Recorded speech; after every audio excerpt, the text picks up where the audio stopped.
নমস্কাৰ এই মুহূৰ্তত লৈ আহিছো এটা ডাঙৰ খবৰ ৰাজ্যৰ বাগানে বাগানে এইবাৰ আছাই এক ডাঙৰ সিদ্ধান্ত কৰিছে যে বিজেপিৰ কোনো লোক বাগানে বাগানে যাব নোৱাৰিব বাগানে বাগানে এবাৰ বিজেপিক বৰ্জন কৰাৰ সিদ্ধান্ত গ্ৰহণ কৰিছে আছাই আৰু কেইবাখনো বাগানৰ যেটো এবাৰ সত্তাধিকাৰী বা কেইবাখনো বাহনৰ যিসকল কৰ্মী আছে হেসকল কৰ্মীয়ে ৰাজপথত কৰিছে তীব্ৰ প্ৰতিবাদ সবিশেষ তথ্য লৈ আহিছো এই মুহূৰ্তত ৰাজ্যৰ বাগানে বাগানে এবাৰ বিজেপিক নিষিদ্ধ ঘোষণা কৰা হৈছে চাহ বাগানত বিজেপি নেতাৰ প্ৰৱেশ নিষিদ্ধ সদৌ অসম আদিবাসী ছাত্ৰ সন্থাৰ কোনো বিজেপি নেতাক বাগানত সোমাবলৈ দিয়া নহব বুলি হুংকাৰ সংগঠনটোৰ সাংসদ কামাখ্যা প্ৰসাদ তাছাৰ মন্তব্যক লৈ জাঙুৰ খাই উঠিছে আছা চাহ জনগোষ্ঠীৰ জনজাতিকৰণক লৈ কৰা মন্তব্যৰ পিছতে এই সিদ্ধান্ত গ্ৰহণ কৰা হৈছে আমি জনাইছো এই মুহূৰ্তৰ এটা গুৰুত্বপূৰ্ণ খবৰ কিয়নো এইবাৰ চাহ বাগানৰ যি শ্ৰমিকসকল আছে সেই শ্ৰমিকসকলক লৈ যেটো এটা মন্তব্য কৰা হৈছিল আৰু সেই মন্তব্যৰ পিছতে এতিয়া জাঙুৰ খাই উঠিছে চাহ বাগানৰ কৰ্মীসকল ৰাজ্যজুৰি আদিবাসী ছাত্ৰ সন্থাৰ প্ৰতিবাদ সাংসদ কামাখ্যা তাছাক ধিক্কাৰ জনাই পুতলিকা দাস আছাৰ আৰু কেইদিনমান পূৰ্বে পডকাষ্টত দিয়া এক সাক্ষাৎকাৰত সাংসদ কামাখ্যা তাছাই মন্তব্য কৰা বিষয়টোত এতিয়া ৰাজ্যজুৰি প্ৰতিক্ৰিয়াৰ সৃষ্টি উঠিছে আদিবাসী সমাজৰ মূলত খ্ৰীষ্টিয়ান ধৰ্মাৱলম্বী লোকৰ বাবে বাধা আহিছে বুলি তেওঁ উল্লেখ কৰিছিল লগতে এই ক্ষেত্ৰত তেওঁলোকে জনজাতিকৰণ পোৱাটো যেটো সম্ভৱ নহয় বুলি তেওঁ উল্লেখ কৰিছিল আৰু এই মন্তব্য আছিল কাজিৰঙা লোকসভা সমষ্টিৰ সাংসদ কামাখ্যা তাছাৰ এই মন্তব্য এক প্ৰকাৰ এতিয়া ৰাজ্যজুৰি ইতিমধ্যে ভাইৰেল হৈ পৰিছে যাৰ বাবে আদিবাসী ছাত্ৰ সন্থা লগতে কেন্দ্ৰীয় সমিতিৰ তৰফৰ পৰা অসম জুৰি কামাখ্যা তাছাৰ পুতলিকা দাহ কৰাৰ সিদ্ধান্ত গ্ৰহণ কৰিছে আৰু সেই মতে আজি তিনিচুকীয়া জিলাৰ আদিবাসী ছাত্ৰ সন্থা মাৰ্ঘেৰিটা আঞ্চলিক সমিতিয়ে মাকুম বাগান তিনিআলিত এক প্ৰতিবাদী কাৰ্যসূচী ৰূপায়ণ কৰিছে এই মুহূৰ্তত আমি জনাই আছো এটা ডাঙৰ খবৰ এবাৰ সকলোৱে এনেদৰে প্ৰতিবাদ কৰিছে বাগানে বাগানে এবাৰ নিষিদ্ধ ঘোষণা কৰা হৈছে বিজেপিয়ে যাতে বাগানত সোমাব নোৱাৰে তাৰ বাবে সকলোৱে প্ৰতিবাদ কৰিছে পুতলিকা দাহ কৰা হৈছে আৰু 2026ত বিজেপি বৰ্জনৰ সিদ্ধান্ত আছাৰ চাহ বাগানত বিজেপি নেতাৰ প্ৰৱেশ নিষিদ্ধ ঘোষণা কৰা হৈছে নিষেধ সদৌ অসম আদিবাসী ছাত্ৰ সন্থাৰ সাংসদ কামাখ্যা প্ৰসাদ তাছাৰ মন্তব্যক লৈ এতিয়া জাঙুৰ খাই উঠিছে সকলোৱে চাহ জনগোষ্ঠীৰ জনজাতিকৰণক লৈ কৰা মন্তব্যৰ পাছতে এই সিদ্ধান্ত গ্ৰহণ কৰা হৈছে চাহ বাগানৰ অধিকাংশ লোকে খ্ৰীষ্টিয়ান ধৰ্ম গ্ৰহণ কৰিছে বুলি তেওঁ মন্তব্য কৰিছিল যাৰ বাবে জনজাতিকৰণৰ ক্ষেত্ৰত কাৰিকৰী অসুবিধাৰ সৃষ্টি হৈছে আৰু তাৰ বাবে এতিয়া সকলোৱে জনজাতিকৰণ নাপাব বুলি উল্লেখ কৰিছিল কামাখ্যা প্ৰসাদ তাছাই আৰু এই নিউজৰ পিছতে এই যি বাতৰিৰ পিছতে এতিয়া এনেদৰে সকলোৱে প্ৰতিবাদ কৰিছে চাহ জনগোষ্ঠীৰ লোকসকলে প্ৰতিবাদ সাব্যস্ত কৰিছে আৰু প্ৰতিবাদ সাব্যস্ত কৰাৰ পিছতে এতিয়া পুতলিকা দাহ কৰা হৈছে সাংসদ কামাখ্যা প্ৰসাদ তাছাৰ মন্তব্যক লৈ জাঙুৰ খাই উঠিছে সকলো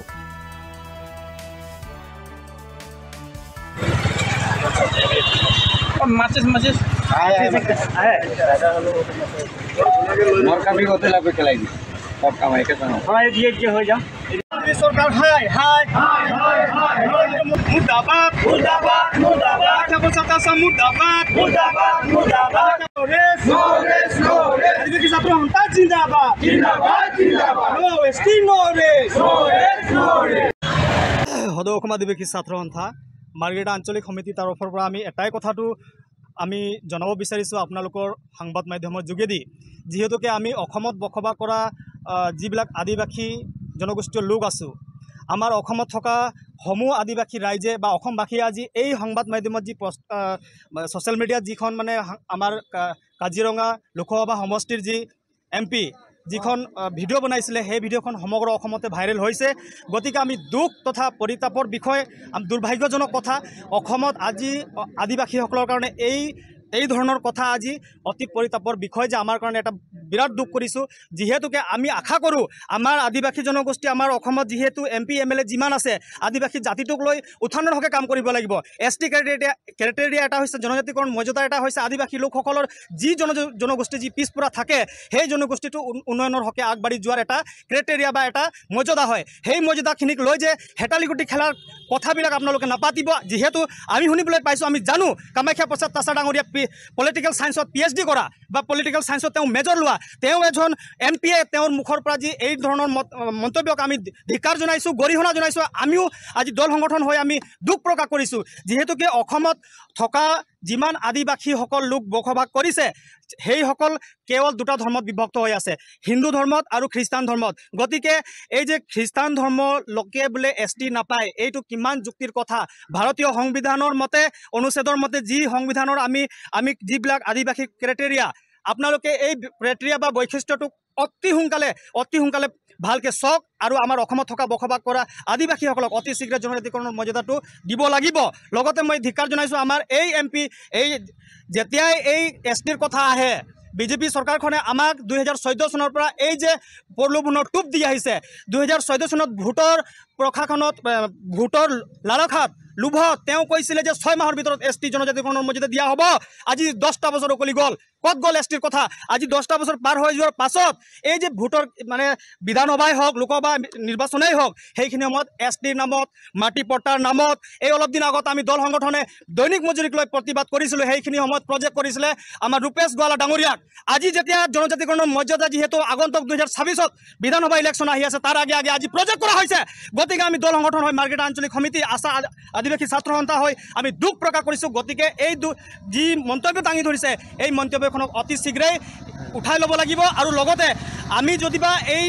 মন্তব্যৰ ওপৰত যদিবা প্ৰতি উত্তৰ আমি নাপাওঁ, তেতিয়াহ'লে আমি গম পাম যে এয়া বিজেপি চৰকাৰৰ এটা বৃহৎ পৰিকল্পনা। লগতে আমাক মানে আদিবাসীসকলক কেতিয়াও এওঁলোকে উন্নয়ন বা উন্নতি পথত লৈ যোৱাৰ এটা সপোন দেখা নাই বুলি আমি অনুভৱ কৰিবলৈ পাইছোঁ। গতিকে আমি আজি সকীয়াই দিব বিচাৰিছোঁ, যিকোনো ক্ষেত্ৰত আদিবাসীসকলৰ লগত আপোনালোকে খেলা বন্ধ কৰক, ৰাজনীতি কৰা বন্ধ কৰক, অন্যথা জংগীতকৈ জংগী গণতান্ত্ৰিক আন্দোলন হ'ব আৰু ভয়াৱহ পৰিস্থিতি ইয়াৰ জগৰীয়া কেৱল মাত্ৰ বিজেপি চৰকাৰ, অসম চৰকাৰেই হ'ব। অতি দুখৰ আৰু পৰিতাপৰ বিষয়, যিহেতু আজি আমি সদৌ অসম আদিবাসী ছাত্ৰ সন্থা মাৰ্ঘেৰিটা আঞ্চলিক সমিতিৰ উদ্যোগত নেতৃত্বত আজি কামাখ্যা প্ৰসাদ তাছা ডাঙৰীয়াৰ আজি পুত্তলিকা দাহ কৰিব লগা হৈছে। কাৰণ কাজিৰঙা লোকসভা সমষ্টিৰ সাংসদ শ্ৰীযুত কামাখ্যা প্ৰসাদ তাছা ডাঙৰীয়াই যিহেতু যোৱা কেইদিনৰ আগত বৈদ্যুতিক মাধ্যমৰ যিটো পডকাষ্ট চেনেলত তেখেতে এই জনজাতিকৰণৰ যি প্ৰক্ৰিয়াক লৈ তেখেতে মানে আমাৰ যিটো হাতম পৰখীয়া ভাতৃত্ববোধৰ যিটো এনাজৰীডাল, এই ধৰ্মীয় মেৰুকৰণৰ মানে বাট দেখুৱাই মানে আমাৰ যিটো এনাজৰীডাল ভাঙিব বিচাৰিছে। যিহেতু আপোনালোকে জানে এই অসমত পূৰ্বৰ পৰা আদিবাসী জনগোষ্ঠীৰ মূলতঃ জনগোষ্ঠীবিলাকে আমাৰ বিশেষ কৰি হিন্দু বা খ্ৰীষ্টিয়ান ধৰ্মাৱলম্বী লোকসকলে চাহ শ্ৰমিক বা চাহ বাগিচাত বাস কৰি আহিছে। গতিকে আমি পূৰ্বৰ পৰা একেলগে ডাঙৰ দীঘল হৈছোঁ। কিন্তু আজি তেখেতৰ মন্তব্য এটা কথা স্পষ্ট কৰি কৈছে যে খ্ৰীষ্টিয়ান লোকসকলে ST ষ্টেটাছটো অসমত নাপায়। তেনেতে আমি সদৌ অসম আদিবাসী ছাত্ৰ সন্থা মাৰ্ঘেৰিটা আঞ্চলিক সমিতি হৈ তেখেতক প্ৰশ্ন এটা কৰিব বিচাৰিছোঁ, জনজাতি মৰ্যাদাটো প্ৰাপ্য অধিকাৰৰ কাৰণে আমি যদি ক্ৰাইটেৰিয়াবিলাক চাওঁ, তাতে ধৰ্মৰ কিবা মৰ্যাদা লিখা আছে নেকি, বা কোনটো অনুচ্ছেদত ধৰ্মভিত্তিত যে জনজাতিকৰণ মৰ্যাদা প্ৰদান কৰা হয় তেখেতে আমাক দেখাই দিব লাগিব। তেখেতৰ মন্তব্যত স্পষ্ট কৰিব লাগিব কোনটো অনুচ্ছেদত লিখা আছে। গতিকে এই যিটো ধৰ্মীয় মেৰুকৰণৰ যিটো ৰাজনীতি কৰিছে, তাত ডাঙৰ এটা বিজেপি চৰকাৰৰ ষড়যন্ত্ৰ বুলি আছে বুলি আমি অনুভৱ কৰিছোঁ। গতিকে কামাখ্যা প্ৰসাদ তাছা ডাঙৰীয়াক আমি পুনৰবাৰ সকীয়াই দিছোঁ, যাতে পুনৰবাৰ তেখেতে এই মন্তব্য উঠাই ল'ব লাগে, যাতে এই অসমৰ বসবাস কৰা 33 কোটি জনগণে এই অসমৰ সামাজিক মাধ্যমেৰে তেখেতে সকলোৱে চাইছে যে আমাৰ এই ধৰ্ম মেৰুকৰণ কৰি আমাক জাতিটোক ভাগ কৰিব বিচাৰিছে। এইটো অতি শীঘ্ৰে বন্ধ হ'ব লাগে। আৰু যেতিয়াই নেকি ইলেকশ্যনৰ বৈতৰণি আহে, তেতিয়াই মানে এইবিলাকৰ জনজাতীয়কৰণৰ ওপৰত বা মাটিৰ পাট্টাৰ ওপৰত তেওঁলোকে মন্তব্য আগবঢ়ায়। গতিকে আমি তেখেতৰ এই মন্তব্যক ধিক্কাৰ দিছোঁ আৰু গৰিহণা জনাইছোঁ।